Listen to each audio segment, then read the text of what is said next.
আমাদের ঊনকোটি জেলার পটিকরা বিধানসভা কেন্দ্রের শিমুলতলা এলাকায় আজ ভোরে বা 9টার মধ্যে যে অনভিপ্রেত যে একটা দুর্ঘটনা ঘটেছে, সেই ব্যাপারে আমরা অল ত্রিপুরা উলামা সোসাইটি এবং ধর্মনগর উত্তরাঞ্চলীয় সেন্ট্রাল পরগনা কমিটি এবং বিভিন্ন সামাজিক সংস্থার মাধ্যমে তাহার তীব্র নিন্দা জানাই।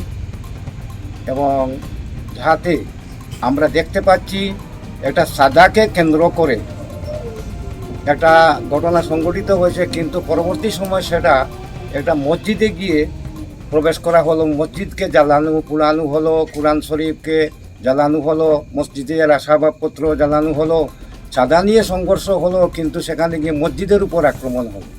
এই ব্যাপারেও আমরা তীব্র নিন্দা জানাচ্ছি এই ব্যাপারে। এবং সরকারের পক্ষ থেকেও দেখছি বিভিন্ন উদ্যোগ নেওয়া হচ্ছে। প্রশাসন দৃঢ়প্রতিজ্ঞভাবে এখানে মোতায়েন রয়েছেন, পুলিশ সেখানে ব্যারিকেড করে রেখেছেন। এবং আমরা দাবি রাখব এই ধরনের ঘটনা যাহাতে আর সূত্রপাত না হয়, প্রশাসনের পক্ষ থেকে সঠিক তদন্ত করে এই দোষী যারা একটা বিভিন্ন রাজনৈতিক দলের ছত্রছায়া যায়, যারা সামাজিক উশৃঙ্খল যুবকরা, এরাই এসব ঘটনাগুলো করে। তাই সরকারের পক্ষ থেকে সঠিক তদন্ত করে এদের বিহিত ব্যবস্থা নেওয়া এবং তাদের কঠোর শাস্তি প্রদানের জন্য আমরা আহ্বান জানাচ্ছি সরকারের প্রতি। এছাড়া আমাদের সংখ্যালঘু মানুষ যারা যেখানে যে স্থানে রয়েছেন, আমরা প্রত্যেকের কাছে আহ্বান জানাচ্ছি যাহাতে কোনো ফাঁদে পা দিবেন না, কোনোখানে উশৃঙ্খল কোনো পোস্ট করবেন না। আমরা শান্তিপূর্ণভাবে সরকারের কাছে আমরা আবেদন জানাবো যাতে আমাদের এই বিচারটা আমরা সুষ্ঠুভাবে পাই। এটাই আমাদের মূল উদ্দেশ্যটাই হলো আজকে।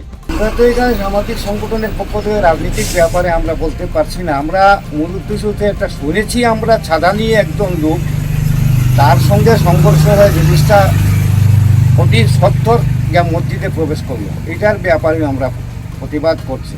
কারণ আমরা দেখেছি সরকারের পক্ষ থেকে পদক্ষেপ নেওয়া হচ্ছে। আগে আমাদের জলাবাসাতে যে মাইক্রোফোন করার জন্য, যে অ্যানাউন্সমেন্ট করার জন্য যে উদ্যোগ নিয়ে গাড়ি ভাঙচুর করে, সেখানেও প্রশাসন উদ্যোগ নিয়েছে এবং গ্রেপ্তার করেছে, তাদের বিরুদ্ধে আইনীয় পদক্ষেপ নেওয়া হয়েছে। তাই আমরা এই ব্যাপারে শান্তিপূর্ণভাবে সরকারের প্রতি আমরা আস্থা রেখে, সরকারের প্রশাসনের প্রতি আস্থা রেখে আমরা বিচার চাচ্ছি এবং আমাদের সংখ্যালঘুদের যাতে নিরাপত্তা থাকে, আমাদের ধর্মীয় স্থানগুলা রক্ষা পায়, আমাদের কোরআন, আমাদের জিনিসগুলা, যেটা একটা ধর্মীয় গ্রন্থ, দুঃখজনক ব্যাপার, আমাদের আত্মার উপর আঘাত আনার মতো ব্যাপার, সেই ব্যাপারে সরকারের দৃষ্টি আকর্ষণ করছি আমরা। ঘটনাটি ঘটেছে ফটিকরায় শিমুলতলাতে, এটি খুবই নিন্দনীয় ঘটনা।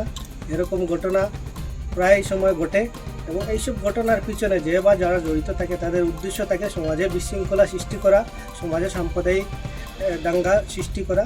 তাদের মূল উদ্দেশ্যই সমাজে বিশৃঙ্খলা সৃষ্টি করে সমাজের মধ্যে অস্বস্তি তৈরি করা। আমি এটাই বলতে চাইব যে যেই ধর্ম থাকুক না কেন, হিন্দু হোক, মুসলমান হোক, খ্রিস্টান হোক, কোনো ধর্মই একে অপরকে উপর আক্রমণ করার কোনো অধিকার দেয় না। কোনো ধর্মই বলে না একজন আরেকজনের উপরে আক্রমণ করার জন্য। যারা এই আক্রমণগুলো করে তারা অসামাজিক মানুষ, তারা সমাজে শান্তি কখনো চায় না, তারা তাদের শুধু স্বার্থ আদায় করার জন্য সমাজের মধ্যে এরকম ঘটনা করে থাকে।